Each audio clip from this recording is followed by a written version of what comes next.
அடம் பிடிக்கிற குழந்தைய அடிக்கலாமானா கண்டிப்பா அடிக்கக்கூடாது.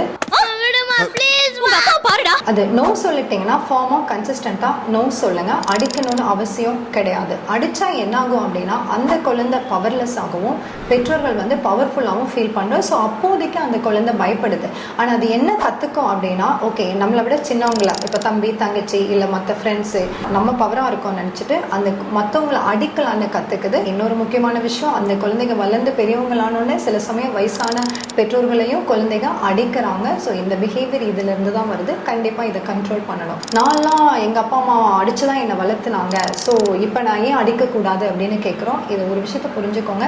அந்த காலத்தில் எந்த குழந்தையும் 5 வயசில் எனக்கு ஸ்ட்ரெஸ் ஆகுச்சுன்னு சொல்லலை, நீ அடித்தனா போலீஸுக்கு போயிடுவேன்னு சொல்லலை, நான் அடித்தனா இது ஃபிசிக்கல் அப்யூஸ்ன்னு சொல்லலை. ஸோ சோஷியல் மீடியானால் நிறையா இன்ஃப்ளூயன்ஸ் இருக்குது, நிறைய விஷயங்கள் குழந்தைகளுக்கு தெரியுது. ஸோ நம்மளோட பேரண்டிங் ஸ்டைலை மாற்றி தான் தீரணும். குழந்தைய அடிக்கக்கூடாது.